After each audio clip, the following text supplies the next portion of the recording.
Hoje a gente quer falar um pouquinho da arte de pensar. Porém, o padre me deu uma orientação de que eu não pegasse o conteúdo pesado. Que a ideia, quando eu topei vir para cá, é de que teriam 30 alunos que já estão há 2 anos estudando comigo.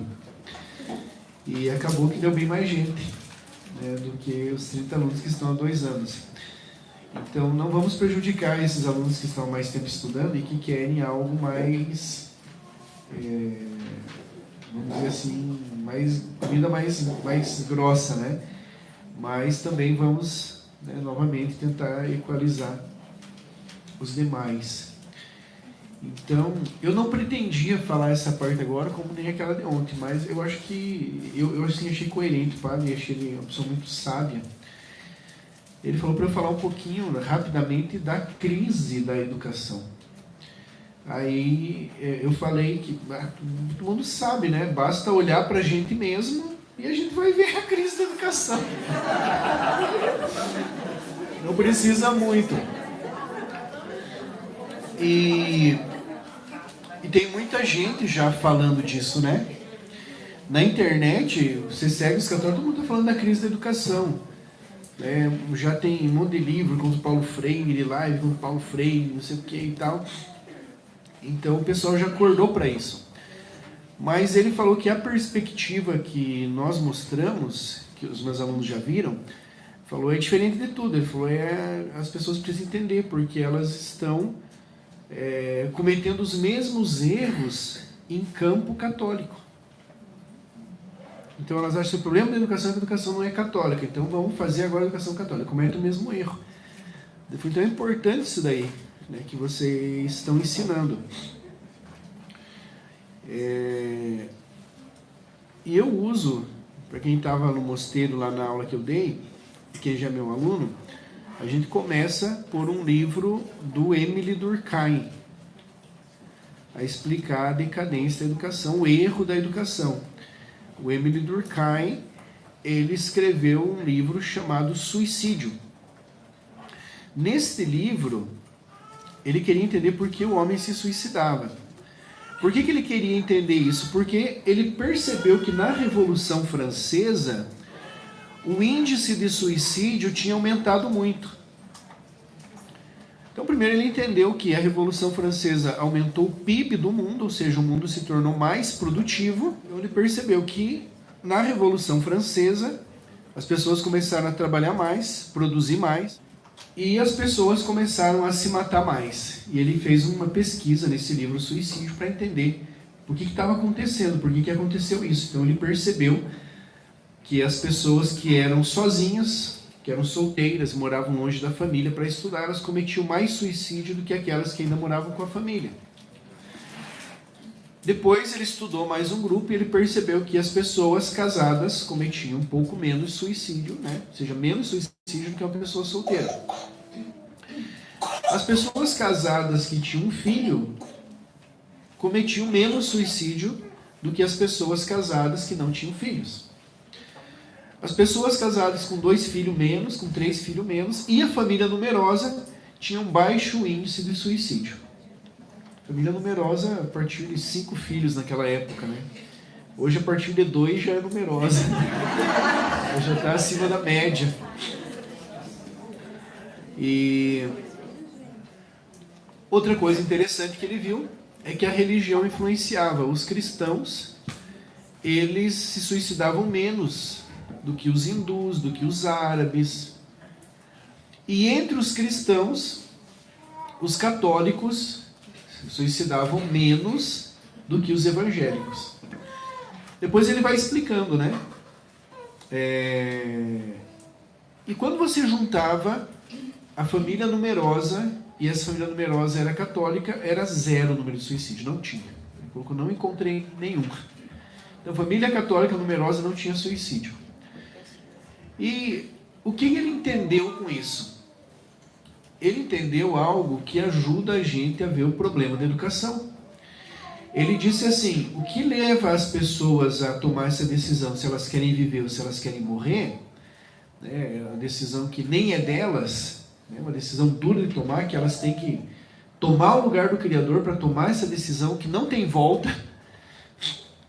O que move elas a fazer isso? É a estrutura social, o convívio, o meio que elas estão inseridas, o tecido social. É isso que faz elas decidirem. Então você veja o seguinte: se para tomar essa decisão, que talvez seria a pior decisão da vida de uma pessoa, ela é influenciada pelo meio, pela estrutura social criada ao redor dela, que é a família, a comunidade, a religião, você imagina as outras decisões. Logo, os filósofos comunistas, a partir de Durkheim, entenderam o seguinte: que o Marx estava certo, que o Hegel estava certo, que o Kant estava certo. Como assim? Porque eles falavam que o homem não pensa, que a inteligência não é imaterial, que a inteligência é uma coisa material, que o cérebro humano é uma coisa material que responde aos estímulos do mundo externo. Então quer dizer o quê? O que isso significa? Que você não pensa, você é boiada, você é levado pela estrutura social, você é massa. Você não tem cérebro, né? E se você não tem cérebro, inteligência, né, psique, né, a psique vem, uma palavra grega que significa alma. Então, a psique é a nossa inteligência, a nossa alma é a nossa inteligência.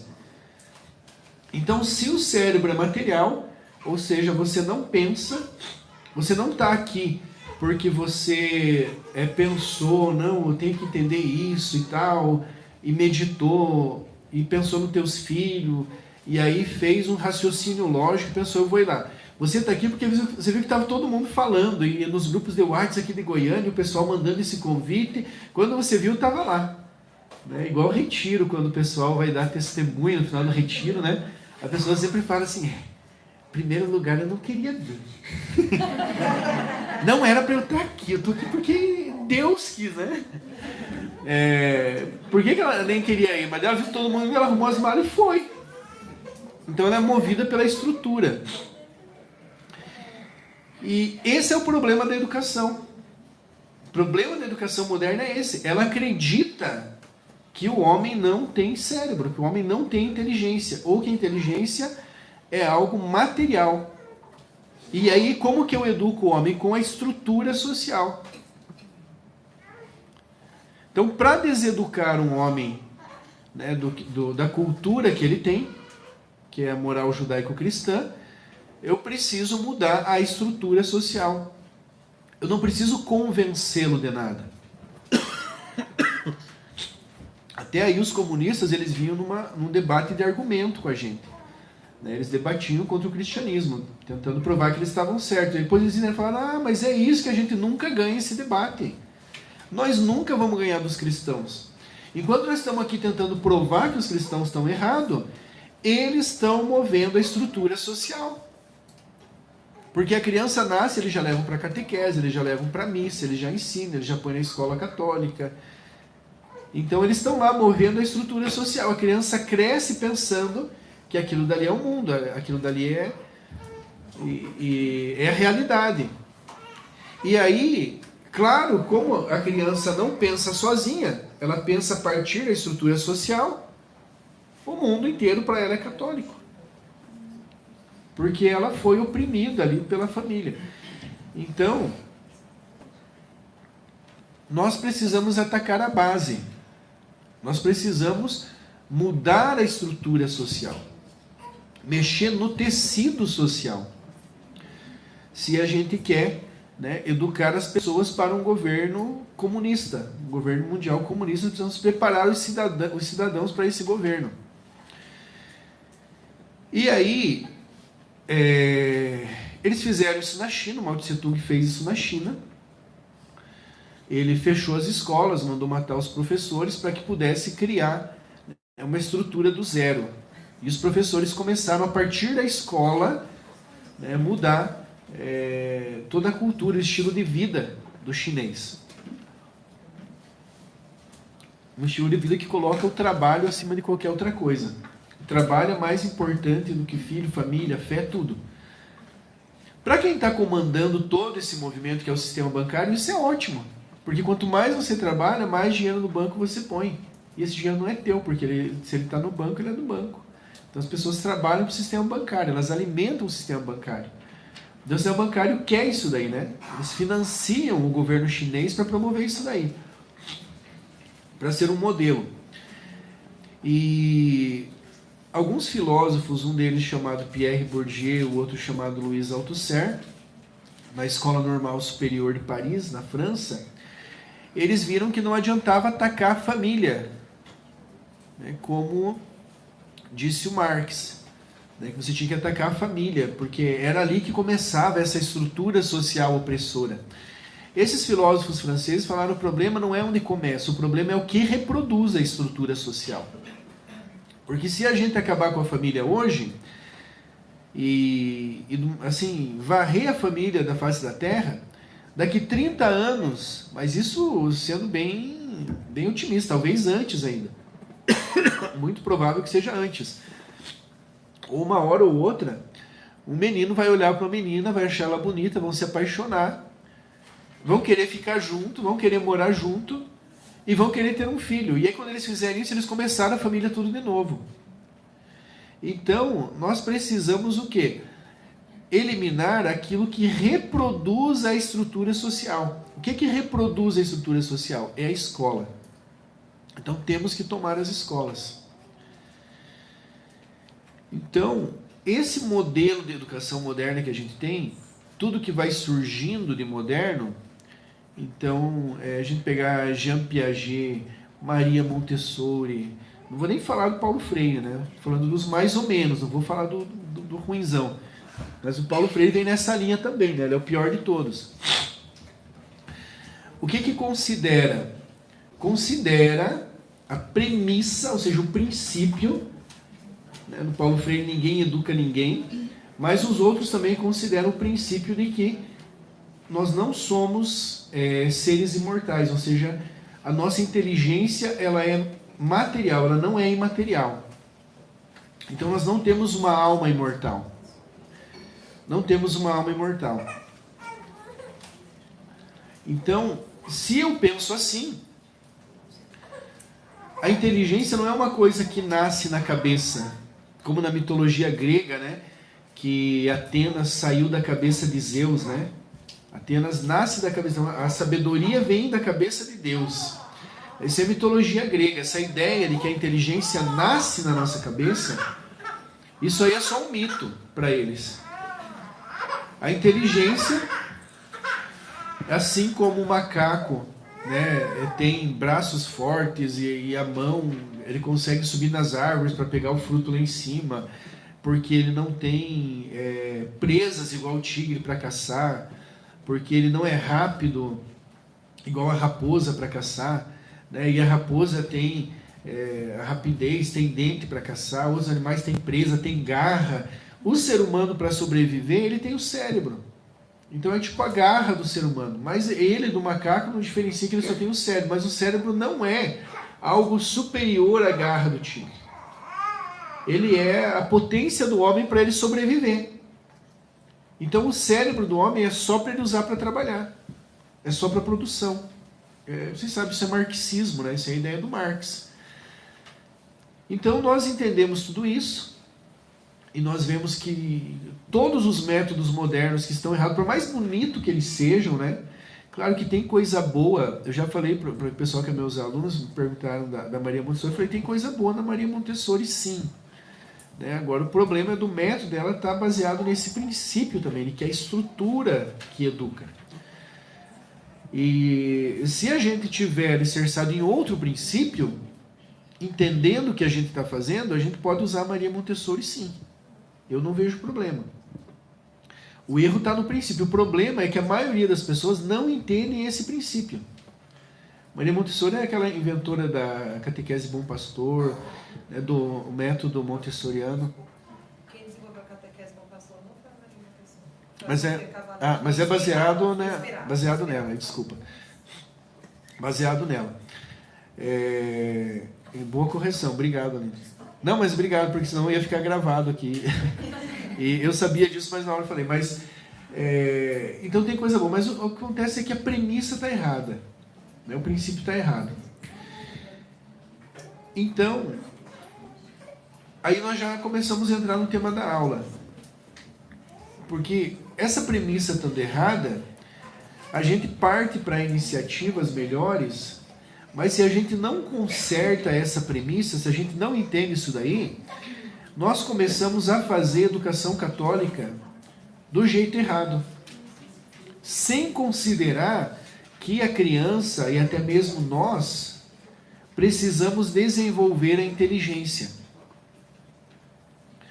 A gente acha que vai educar ou vai se educar com a estrutura social. Hoje, pior ainda. Porque qualquer um consegue criar uma estrutura social por internet. Tem na internet uns gurus no marketing social, no marketing digital, e você compra o curso deles por 7, 10 mil reais, e você aprende a criar estrutura social para mover a mente das pessoas, usando o tal dos gatilhos mentais.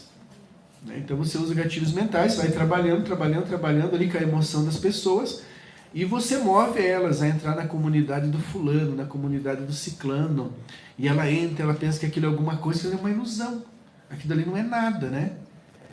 Foi uma pessoa que pediu para trabalhar lá no centro, uma pessoa muito boa, e aí o diferencial dela falou assim, eu tenho o certificado do Ítalo Marcílio. Eu falei, mas o que é isso? Eu fiz as aulas, eu falei, qual que é o valor disso academicamente? Daí ela, não, professor, mas o senhor mesmo fala que a universidade não é nada. Eu falei, tá, mas clinicamente? Mas, professor, eu falei, não, na prática. Ela não conseguiu responder. E uma profissional muito boa. Ela respondia outras coisas, falava, não, mas eu queria entender. Eu falei, o que é isso? E se você perguntar para nós hoje, o que é o PHI, professor? Eu consigo te responder. Eu consigo te mostrar os resultados, né, do Programa de Humanidades Integrais que a gente tem no centro. Eu falei, agora eu queria entender, assim, porque se for bom, né, eu também quero me certificar lá. Talvez seja ela que não soube explicar, eu não sei, né, não conheço a certificação, mas ela não conseguiu. Então, assim, na cabeça dela, aquilo é uma coisa, porque ela falou assim, eu tenho a certificação, né, do Ítalo Marcílio. Eu falei, e o que é isso? Quando eu falei assim, parece que deu um choque nela, né? Tipo, como assim? O senhor não conhece? Eu falei, eu lá sei quem é Ítalo, né? Quem dirá a certificação dele. Tem valor no meio que ele criou. Investindo 5 milhões em marketing digital para entrar na tua cabeça. Né? Não é pouco dinheiro, não. Então, isso...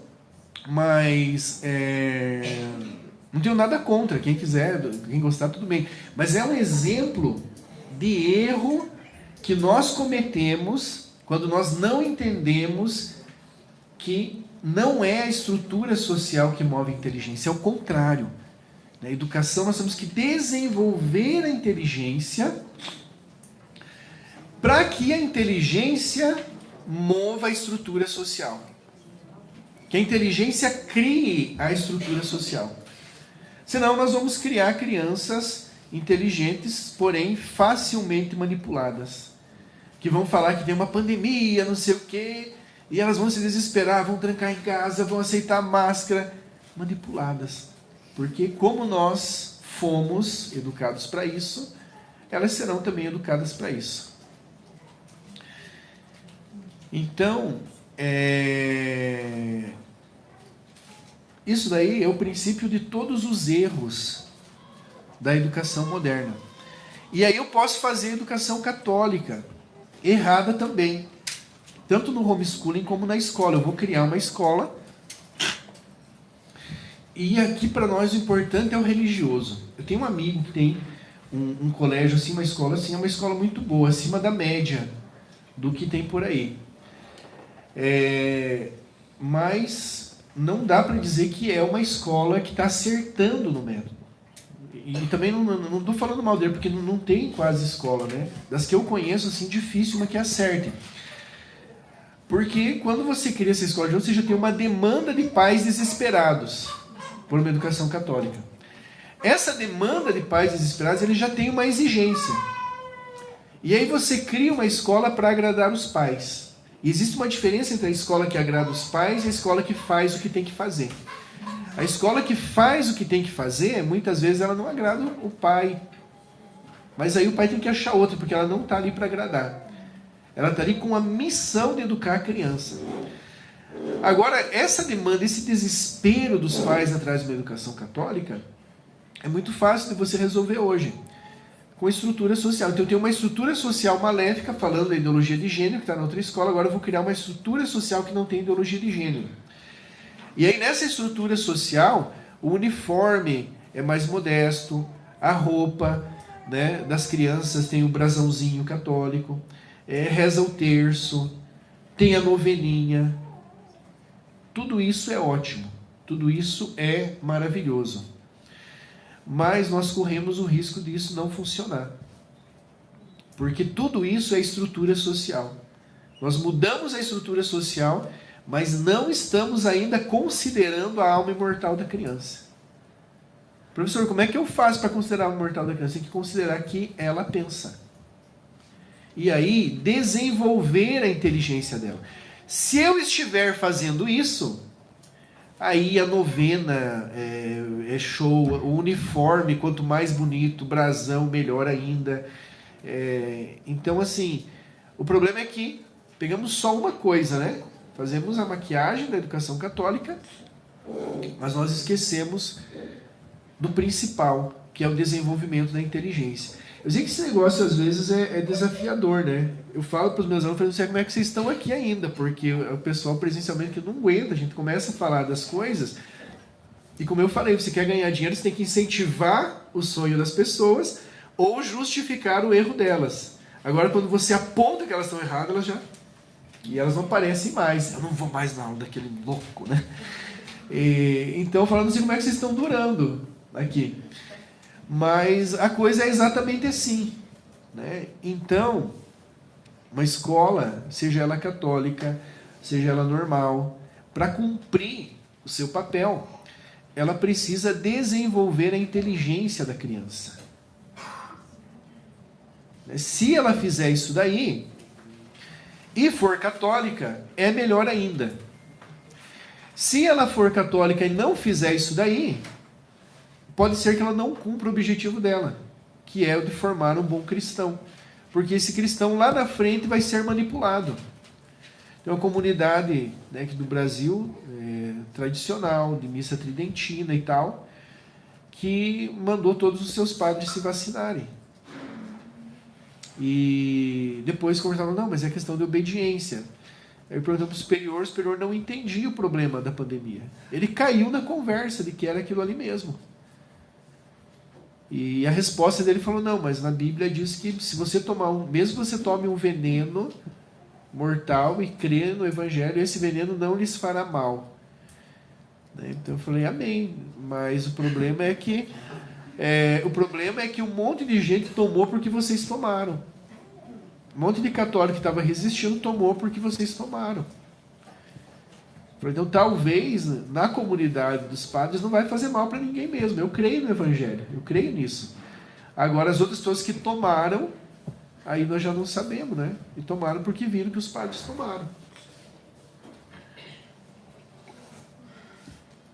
Então, quando nós falamos de artes liberais, falamos de educação, nós temos que ter isso na cabeça. Não é a estrutura social que educa. Não vai ser você fazer o quarto com a bibliotequinha do meu filho, comprei os livros arrumadinho, coloquei a mesinha. Tudo isso vai contribuir, né, se você estiver buscando o objetivo certo, que é desenvolver a inteligência da criança.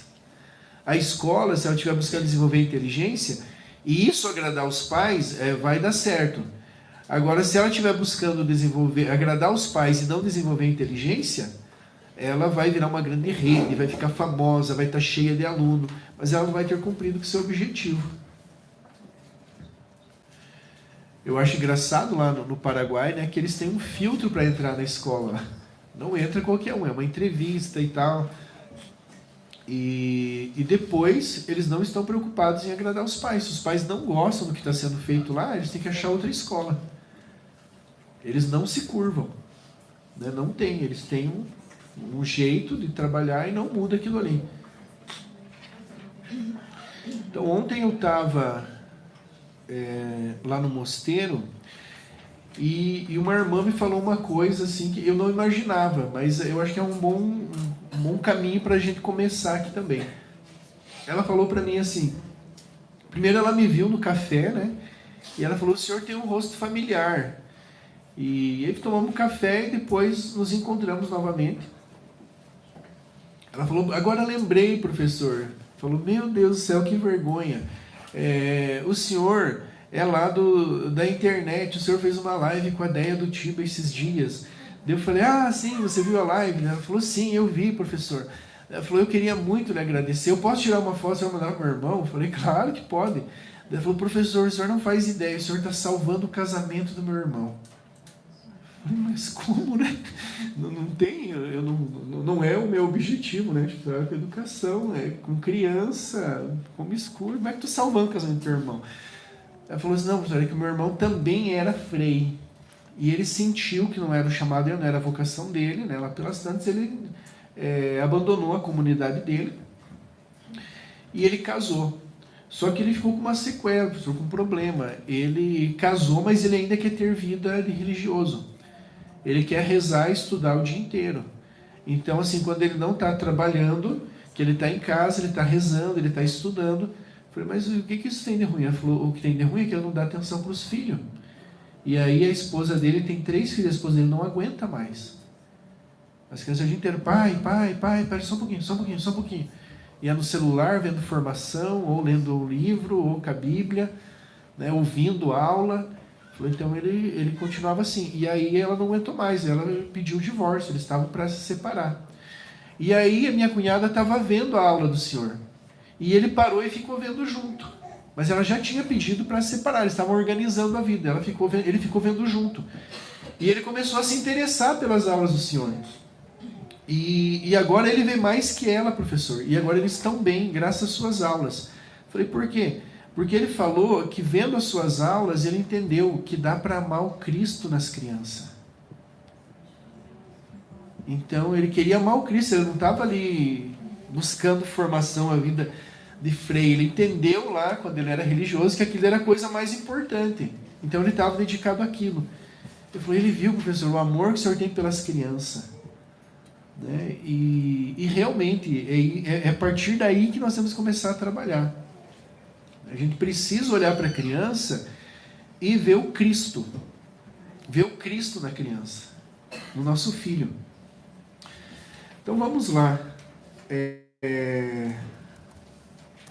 Falar um pouco da lógica. Que seria o tema, né? A arte de pensar. Então, já que eu falei para vocês do Kant, a filosofia moderna, ela é uma filosofia baseada na revolução.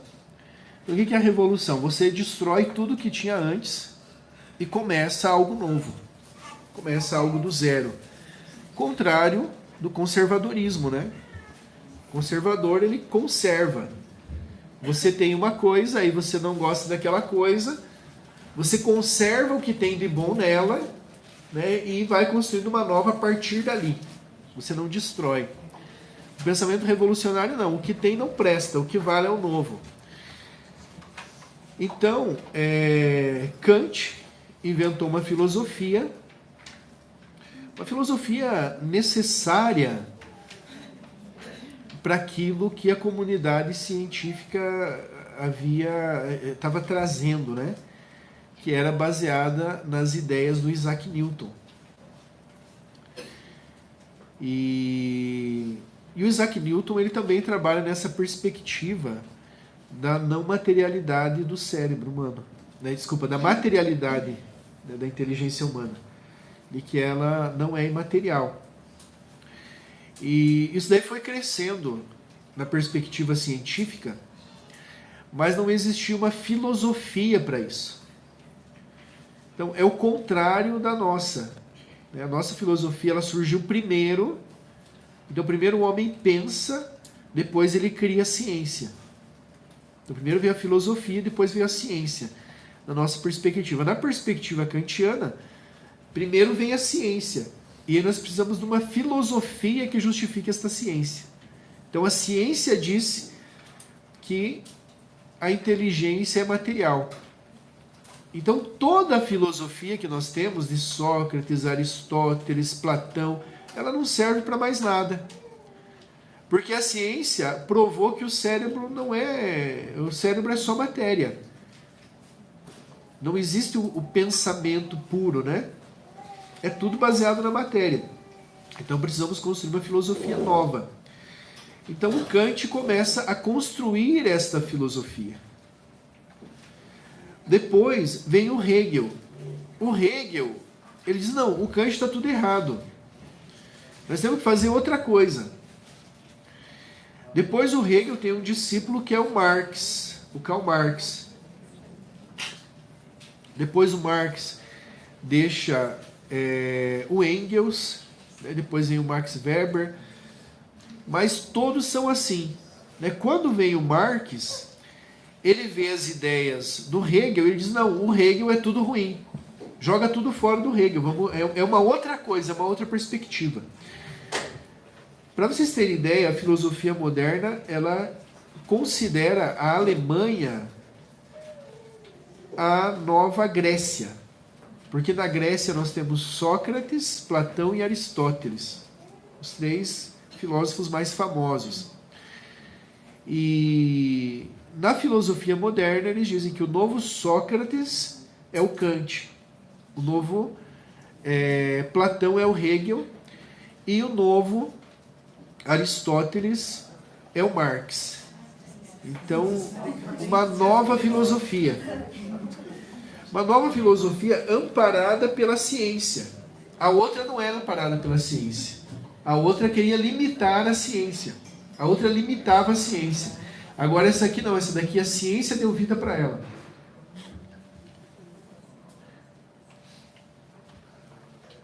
Eu sei que isso aí parece estranho. Tem aquele livro do Machado de Assis. Tem muita literatura brasileira que é boa. O Machado de Assis é um deles. E tem um livro do Machado de Assis que se chama O Alienista. Esse livro é a melhor definição de ciência que tem. Ele conta a história do personagem que se chama Bocamarte. E já que é aula de lógica, eu vou contar um pouquinho do livro rapidinho. E o Bocamarte, ele é um cientista renomado.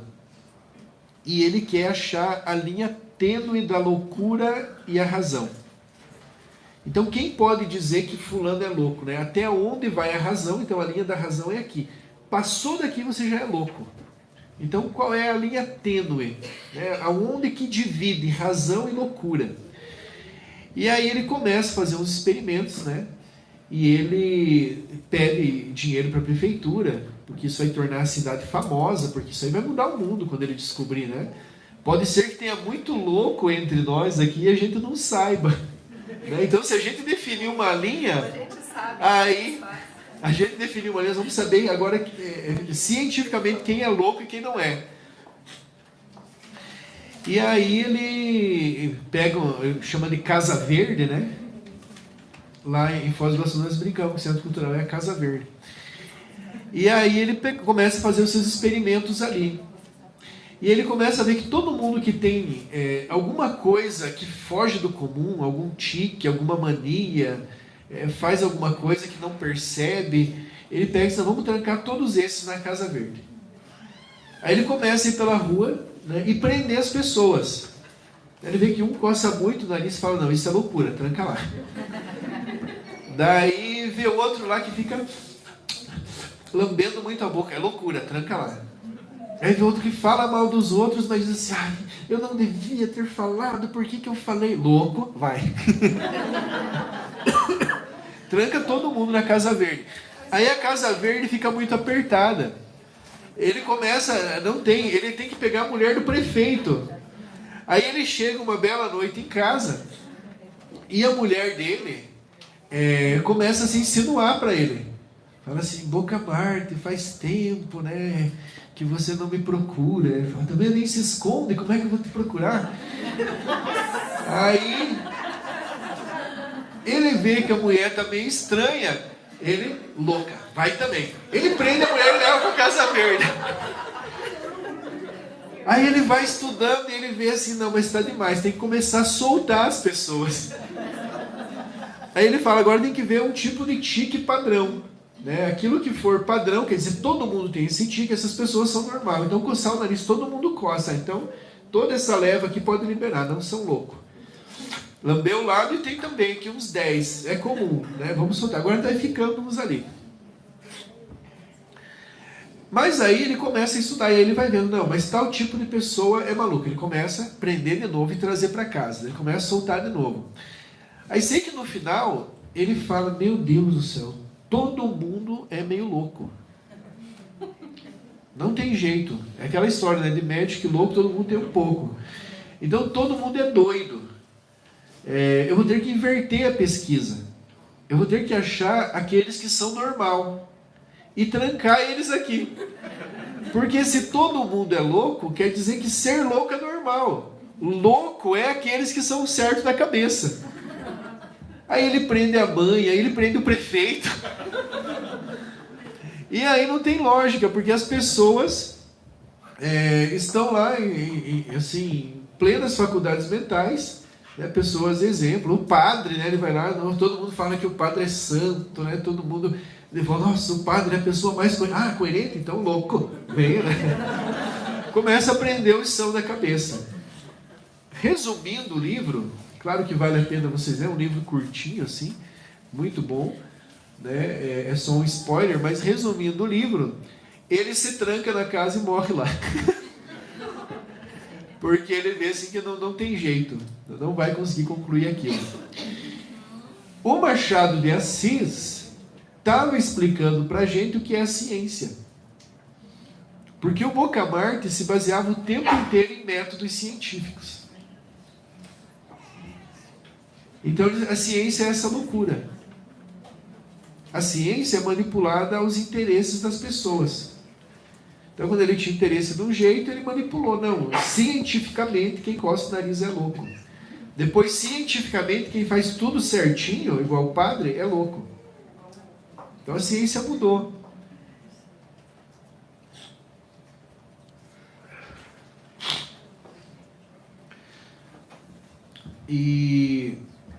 Então a filosofia moderna, ela foi criada para justificar a ciência.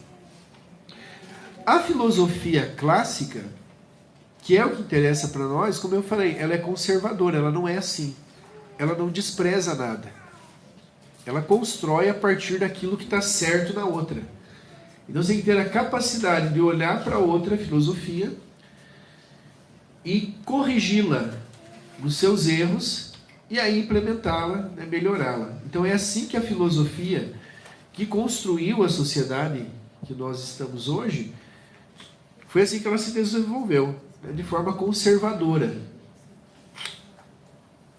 Então, para entender a educação, nós precisamos conhecer esse caminho. Né, esse caminho de que uma coisa vai se aprimorando na outra. Eu falava com a Simone e a Rose no carro, que quando você quer construir um prédio, você chama um arquiteto engenheiro para te ajudar. Quando você quer defender uma causa na justiça, processar alguém, você chama um advogado. Quando você tem um problema de saúde, você chama um médico. E quando você quer mexer na educação, o que você faz? Não chama o professor e nem o pedagogo. Você precisa de um filósofo. O professor, a pedagogia são só ferramentas usadas por uma filosofia. Então você precisa da filosofia. Isso é importante porque quando os pais estudam filosofia, eles se libertam do centro cultural nosso lá, né? As experiências presenciais, a gente não precisa mais dizer para eles, eles vêm acompanhado de livro, né? O pessoal que está chegando agora, professor, a apostila desse pessoal aqui é boa. Aí a gente fala, não, veja bem, nós começamos a fazer ele pensar, né? Fazer perguntas para ele deduzir sozinho. Mas o pessoal que estuda mais tempo com a gente, eles já interpretam sozinho. Eles falam, nossa, comprei essa apostila, me arrependi, porque eu olhei aqui, assim, não bate, professor. O senhor tem alguma outra coisa para me indicar? Então, eles conseguem julgar o material sozinho. A história sozinho, o conto de fada. Professor, esse conto de fada aqui, será que é bom para eu ler para o meu filho? Quando as pessoas estudam filosofia, elas se tornam independentes. Elas veem o conto de fada e já falam, opa, isso aqui está contraditório, isso aqui não encaixa. Não encaixa. Né? Porque a filosofia, ela vai juntando verdades e vai formando uma grande verdade dentro de nós. E aí quando tem algo que não é verdade, algo que é mentira, a coisa não encaixa, não entra ali, você vê na hora que não está encaixando. Então, para a gente falar de lógica, né, de pensar, nós temos que começar a entender o pensamento humano, como que ele se formou, né, como que a gente desenvolveu o raciocínio da humanidade. Eu já falei muitas vezes para vocês que a maneira que a humanidade pensa é a mesma forma que o indivíduo pensa. Então a maneira que a humanidade aprendeu é a maneira que eu vou ensinar uma pessoa. A maior prova disso nós temos é na igreja. Né? A humanidade aprendeu vivendo toda a história do Antigo Testamento. Quando eu vou ensinar religião para o meu filho, eu preciso dar a catequese, eu preciso passar por todo o Velho Testamento. Hoje a catequese se ensina um monte de coisa, né, que não precisa, e o que precisa não se ensina mais. Mas antigamente a catequese você fazia uma revisão com a criança daquilo que os pais já tinham ensinado, que era o Antigo Testamento e o Novo Testamento. E isso aí já era um remédio para uma doença, porque nem isso era para ter. Bastava que os pais falassem para o padre, não, meu filho já está catequizado em casa. Você deu catequese? Não, eles viram eu e minha esposa vivendo. Eles viveram lá em casa, então a gente não precisou nem da catequese. A gente não parou para ensinar as coisas para eles. Não estou falando de mim, estou falando que era assim, né? Devia ser assim. Antigamente era assim. Então bastava a criança ter a idade, que era 4 anos, para ela fazer a primeira comunhão, apresentava o padre e ela fazia a primeira comunhão. Não tinha esse negócio de catequese. Mas como o nível foi baixando, como o nível foi diminuindo, igual a história do livro didático, o livro didático, ele entrou na universidade como uma muleta para as pessoas que não tinham condição de entender os clássicos. Então nem sempre teve apostila, livro didático na escola, se usava os livros mesmo, a obra. Como algumas pessoas não tinham condição, o nível da educação foi caindo e os alunos não conseguiam mais entender o livro, então eu criei uma muleta, que era o livro didático. O problema é que a gente daí abandonou as pernas e começou a andar só com a muleta. Virou só livro didático. É estranho de imaginar, né? A gente se pendurou na muleta e foi-se embora, quis poupar as pernas.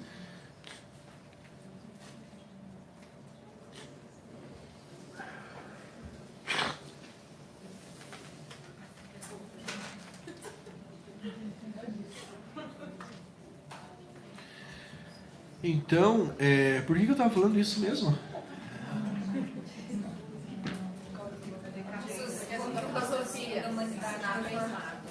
Como foi formado o pensamento humano? O pensamento humano é o passo para se entender a lógica. Sim, mas eu falei mais uma coisa depois. Depois você falou sobre a catequese, sobre a história. Você começou a dizer a contar da história. A catequese. Isso. O fio era a catequese mesmo, Que eu estava falando, a catequese foi a mesma coisa que o material didático. Nós inventamos a catequese para ser uma muleta só. Então a catequese era assim, como as famílias começaram a descatolicizar, o padre precisava de uma prova. Então a família catequizava a criança em casa, mas aí ela vinha e tinha uma revisão na paróquia. Então ela fazia a revisão em 1 ano de todo o Antigo Testamento, E depois ela fazia uma revisão no outro ano de todo o Novo Testamento. Então era só uma revisão. E aí o padre, não, realmente ela aprendeu com a família, porque ela foi bem aqui na revisão. Então era só para isso. Acontece que nós ficamos com o paliativo, né? E virou a catequese, e hoje os pais não ensinam mais nada em casa. Não estou falando de vocês, sei que a casa seja diferente, né? Mas vocês sabem que no geral é assim, os pais não ensinam mais nada. Quem dá catequese é obrigação lá da paróquia, é obrigação lá do padre. Teve uma outra época boa ainda, que já era decadência, mas era boa, que todas as crianças tinham catequese na paróquia, mas era com o padre. Isso também era bom. Depois começaram a colocar os catequistas, que eram pessoas de confiança do padre. Isso também era bom. Agora qualquer um pode ser catequista. Qualquer um pode ser catequista.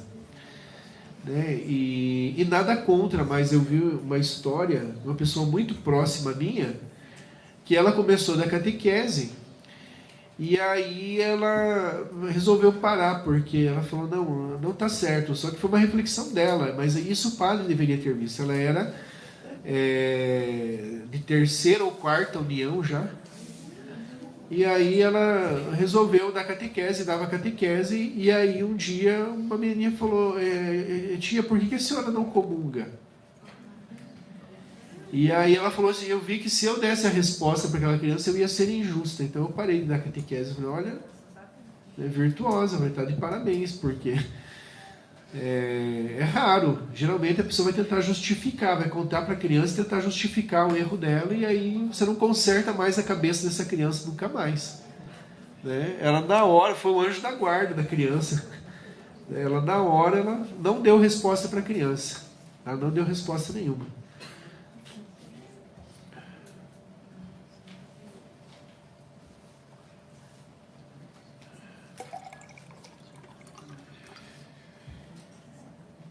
Então, o pensamento humano, ele começou com o Sócrates.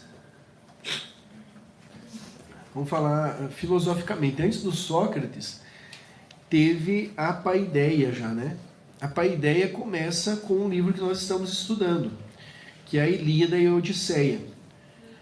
É muito comum que as pessoas vejam a Ilíada e a Odisseia como um livro de história, né? A história da Guerra de Troia. Uma história maravilhosa, uma história muito boa, que ficou para a gente ler aí, né, desde 1000 anos antes de Cristo. Mas na verdade a paideia, a Ilíada, ela é um livro educacional. E o Homero, o autor da paideia, ele é o primeiro educador. E da antiguidade, talvez o maior educador que teve, né, antes de começar a filosofia grega. Então, com a paideia, Homero começou a ensinar o homem a pensar de dentro para fora. Então, o homem não desenvolvia a sua inteligência e acontecia o que acontece hoje. O que os marxistas veem. O homem, ele simplesmente respondia ao externo. A inteligência era responder ao externo. Então, a educação era para quê? Era para o homem ir para a guerra. Então, se tinha guerra, a educação era voltada para a guerra. Então, ela não era voltada para o homem. Com esse livro, Homero começou a fazer o homem a pensar em algo chamado honra. Né? Então, começa a surgir a educação para formar a honra, né? Um homem honrado. Então, Heitor, Aquiles, Sárpedon, Glauco, até o Pátroco, né, os grandes heróis da Ilíada, eles são arquétipos. Arquétipos são modelos, né, significa modelos. Arquétipos de um homem honrado.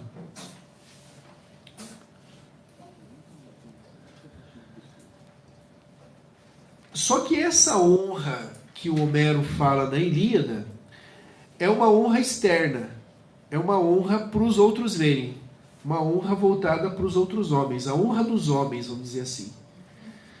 Então, essa honra dos homens é fazer a coisa certa quando tiver alguém olhando, ou se eu sei que alguém vai ficar sabendo, aí eu faço a coisa certa.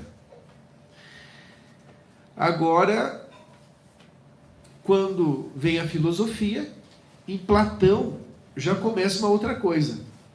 Platão também vai trabalhar a honra, mas interior. Ou seja, mesmo que ninguém esteja vendo, eu preciso fazer a coisa certa. Mesmo que ninguém esteja vendo, eu preciso fazer a coisa certa. Então, voltando ao Sócrates, o Sócrates desenvolveu um método que se chamava maiêutica.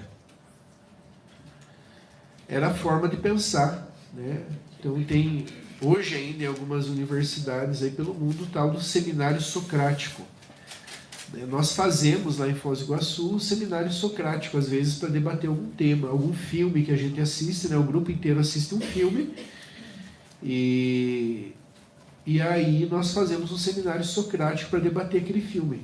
E a gente aprende muito com isso. Ou a gente lê um livro e fazemos um seminário socrático para debater aquele livro.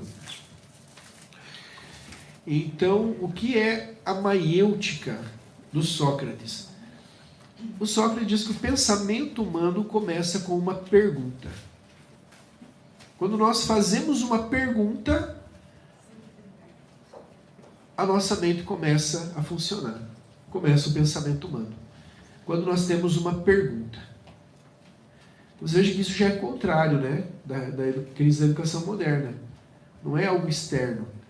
Né? Essa pergunta é algo interior.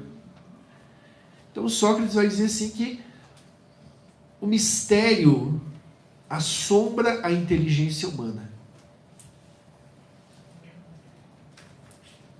Ele gera uma admiração pelo desconhecido. Então começa a se formular a pergunta.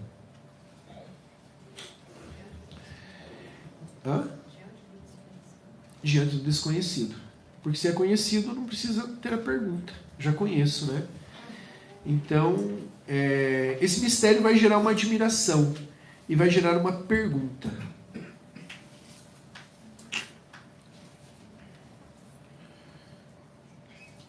Eu estou com uma anotação aqui, mas eu me perdi tudo. Eu não estou conseguindo achar onde que eu estou com ela. Mas eu estou pegando uma via que eu acho que é até melhor. Então, eu vou desenvolver a inteligência com perguntas. Então, o que é o seminário socrático? O seminário socrático, eu vou ter um líder, uma pessoa que vai conduzir, e ela, através de perguntas, ela vai fazer as pessoas terem deduções. Porém, o sucessor de Sócrates na filosofia é Platão. Platão foi aluno de Sócrates. Platão, ele vê que falta alguma coisa aí. Então ele não despreza a questão da pergunta, mas ele diz o seguinte, que Platão cria um outro método. Então, de Sócrates é a maiêutica. Platão, ele cria a dialética platônica. É por isso que ele chama a dialética hegeliana, né? Dizendo que o Hegel é o novo Platão. Mas Platão é o inventor da dialética. Então, a maiêutica é a pergunta. Você faz pergunta. Mas Platão diz o seguinte, você faz a pergunta e aí você vai gerar mais uma pergunta. E depois mais uma pergunta, mais uma pergunta, mais uma pergunta. E não pode, tem que ter uma resposta certa. Uma resposta que põe fim a todas as perguntas. Em cada assunto, nós temos que fazer isso. A filosofia moderna tenta fazer a mesma coisa com a ciência. A ciência responde tudo. Então a Terra é plana ou é redonda? Não interessa. A ciência falou que é redonda. Eu não sou terraplanista, estou dando um exemplo. Se a ciência falasse que a Terra é plana, não interessa que ela seja, você ache que ela seja redonda. Não, mas já filmaram lá de cima. Não interessa. Se a ciência falou que ela é plana e você falar que ela é redonda, você é maluco. Vão trancar você na Casa Verde. Se falarem que tem uma pandemia, a ciência falou que tem, você fala, não, mas não tem pandemia. Não é bem assim a coisa. Vão trancar você na Casa Verde. Porque a ciência está... Então a ciência ela foi dando resposta, né, a todas as coisas. Ela foi respondendo tudo. Então Sócrates já falava que você tinha que ter perguntas, e Platão disse sim, mas nós não vamos poder ir fazendo uma pergunta, né? Ela precisa ter uma resposta, as perguntas precisam ser respondidas. Contrário de Hegel. Hegel diz assim, não existe essa resposta certa. Hegel diz tudo é relativo. Quando chegar uma resposta certa, vai surgir uma antítese. E dessa antítese vai surgir uma nova síntese. Então a tua tese, ela é verdadeira, até que eu chegue com uma antítese. Aí eu vou questionar a tua tese e nós vamos gerar uma síntese. Então assim você vai gerando uma nova verdade, uma nova verdade, uma nova verdade. Quando tudo é verdade, nada é verdade, verdade não existe, é tudo relativo. Essa é a ideia do Hegel, resumidamente. Então vocês vão ver que na filosofia grega não é assim. Na filosofia clássica não é assim. Então tem a maiêutica. Então é só a gente parar e pensar, nossa, realmente, parece que a inteligência começa mesmo na pergunta. Então eu assisto TV ali, estou assistindo um filme, não tenho pergunta nenhuma, eu estou só relaxando. Agora basta eu querer, aqui não dá para usar esse exemplo, vocês estão muito longe, mas lá para nós é muito, eu sempre uso esse exemplo e ele casa muito bem. Basta eu querer comprar uma coisa no Paraguai e aí eu pensar quanto é que está o dólar, né? E a minha cabeça já começa a pensar. Eu já nem que pego o celular, já calculo e penso, nossa, mas então 7 pila o dólar, não está compensando, eu vou comprar aqui mesmo. Então eu tenho a pergunta, eu começo a pensar. Claro que na filosofia nós não estamos falando do dólar, nós estamos falando de coisas como, por exemplo, o que é a vida, o que é o amor, né? O que é família.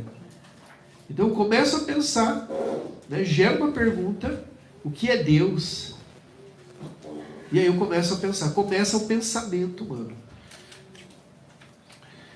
E aí Platão, ele diz que precisa ter uma resposta a essas perguntas. Então Platão diz assim, que a pergunta é uma premissa. Quando você gera outra premissa, das duas premissas você gera uma resposta. Então lembra aquela máxima, né, aquela frase do Platão assim, que todo homem é mortal. Isso é uma premissa. Alguém discorda disso? Não, ninguém discorda. Todo homem é mortal. Sócrates é homem. Então, Sócrates é mortal. Fechei a pergunta. Então eu tenho uma pergunta. Essa pergunta é uma premissa. Quando eu gero outra premissa,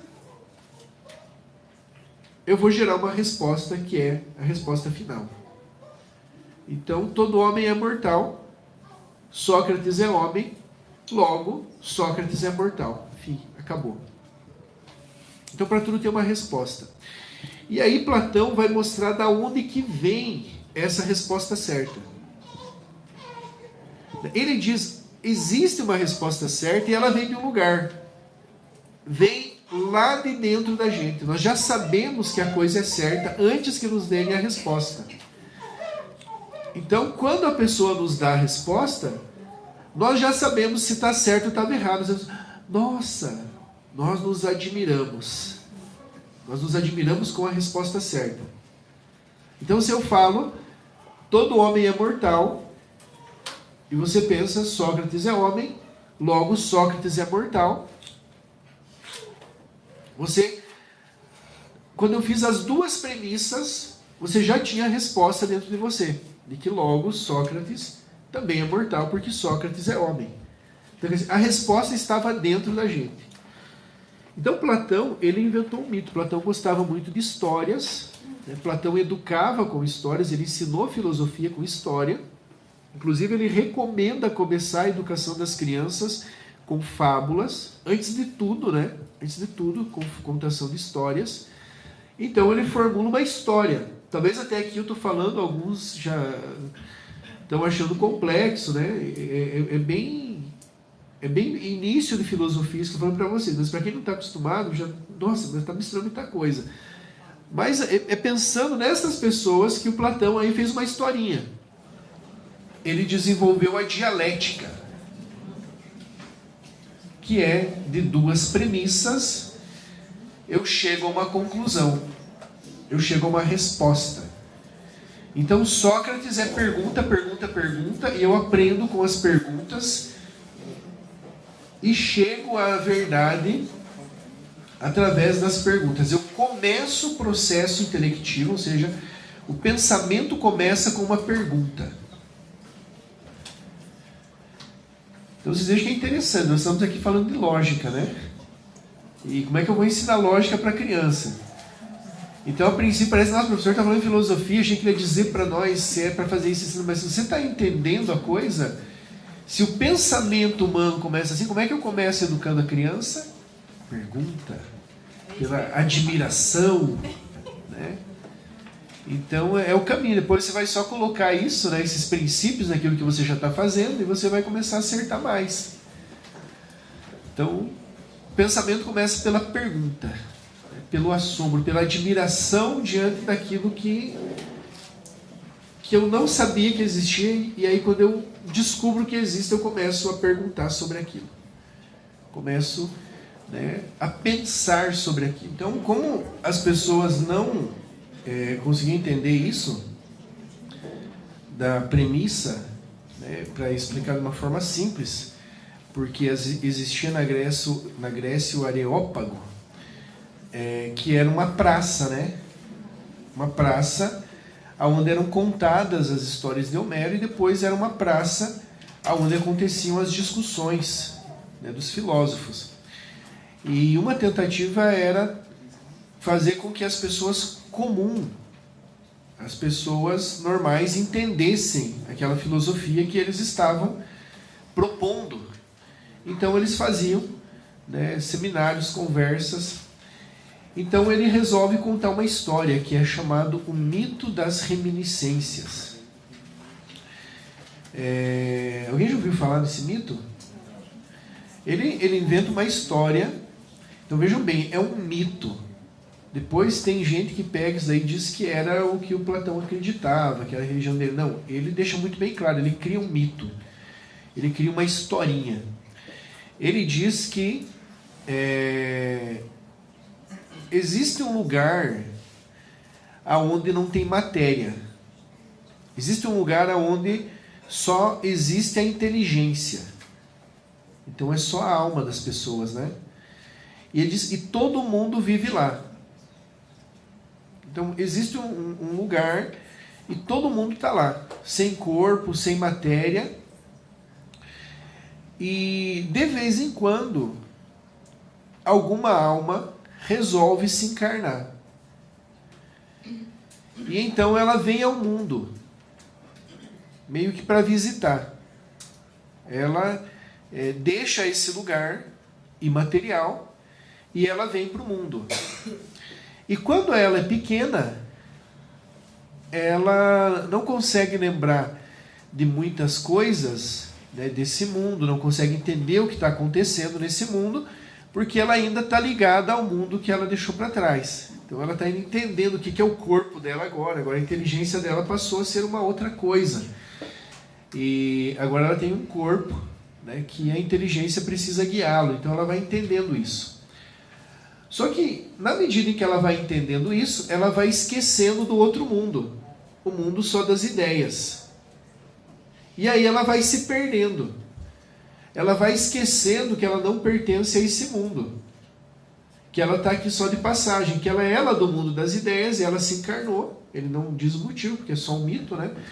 Então ela vai se entretendo com os problemas da vida desse mundo e ela esquece completamente daquele mundo que ela vivia, que é o mundo dela verdadeiro, o mundo dela original. Mas acontece que a alma que está dentro do corpo dela é a mesma que estava lá no mundo imaterial, no mundo das ideias. Então essa alma ainda pertence ao mundo das ideias. Acho que ele ainda não arrumou.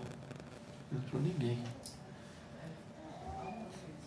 Deve ser a internet lá. essa alma ainda pertence ao mundo das ideias. Então, ele diz que lá no mundo das ideias nós temos todas as respostas. No mundo das ideias a gente contempla a verdade. Porque só tem ideia, não tem a matéria para nos enganar, para mentir para nós. Então lá tudo é verdade, nesse mundo das ideias. Então lá ela sabe o que é verdade. Quando ela se encarna, ela vai esquecendo aos poucos do mundo que ela vivia, o mundo das ideias, e vai esquecendo da verdade. Mas essa alma ainda pertence àquele mundo. Então, quando ela vê uma verdade, ela identifica. Né? São as reminiscências que ficaram lá da outra vida, quando ela vivia no mundo das ideias, antes dela se encarnar. Claro que isso é um mito e nós estamos falando antes de Cristo, né? Mais ou menos aí 400 anos antes de Cristo. Então, ele diz, então, toda a verdade já está dentro das pessoas, está na alma delas. A educação nada mais é do que trazer essas verdades para fora. Então, quando a pessoa aprende uma coisa assim, nossa, entendi, por que ela tem esse assombro? Por que ela tem essa admiração? Porque ela confirma uma coisa que estava dentro dela. Então, Platão diz assim, por que esse método de gerar uma premissa, outra premissa para chegar a uma verdade funciona? Porque quando eu gero uma premissa e gero outra premissa, eu conduzo a mente humana a uma resposta que ela já tem. E aí, como ele está na praça, alguém diz, não, mas isso não é possível, isso aí é só uma historinha. Ele fala, é sim, quer ver? Aí ele chama, né, tá passando um senhor com o seu escravo, ele fala, ei, pode me emprestar seu escravo um pouquinho? Ele fala assim, vem cá. Daí fala para o escravo, você sabe o que é matemática? Não. Aí ele faz 2 perguntas para esse escravo. E aí ele escreve no chão o que esse escravo vai responder. E com 2 perguntas ele faz o escravo deduzir o teorema de Pitágoras. Ele pega as retas e faz 2 perguntas para o escravo. E aí ele fala, o que você deduz com isso? E aí o escravo diz que a soma desse e a soma desse é igual a esse aqui. Daí ele diz, a soma dos quadrados catetos é igual a hipotenusa. Ele deduziu o teorema de Pitágoras, sem conhecer matemática. Como que ele fez isso? Porque a resposta já estava dentro dele. Eu só fiz ele enxergar a matemática. Então ele usa do mito, né, das reminiscências para mostrar que existe a resposta dentro da gente. Depois o seu aluno, Aristóteles, também não despreza Sócrates. Aristóteles também confirma, não, realmente começa com a pergunta. Realmente começa com a pergunta. E aí ele considera também Platão. Só que ele, peraí, não vem de um negócio desconhecido essa resposta. Essa resposta, né, não vem de não é assim que a gente teve num lugar antes de nascer e a gente lembra daquele lugar. Aristóteles tem uma explicação, tem que ter uma explicação lógica para isso. Então, Sócrates, seu método de pensar era maiêutica. Platão, seu modo de pensar é dialética. Então o homem aprende pela pergunta. Quando eu faço 2 perguntas, ou seja, pelas perguntas certas, eu chego na resposta que é verdadeira. Então, uma premissa mais outra premissa, uma resposta verdadeira. Isso se chama dialética. Então eu tenho maiêutica e dialética. E aí vem Aristóteles. Aristóteles disse, não, realmente você está certo, mas essa pergunta, essa resposta que já está dentro de nós, ela não vem do desconhecido. Essa resposta que está dentro de nós é a lógica. Então, o modo de pensar de Aristóteles se chama lógica. Então, eu não posso falar de lógica em artes liberais, de trígono e quadrívio, de modo de pensar, né? Então, A lógica dentro do Trivium é a arte de pensar. Se eu não sei nem o que é a lógica. Então a lógica é o modo de pensar que foi deduzido por Aristóteles.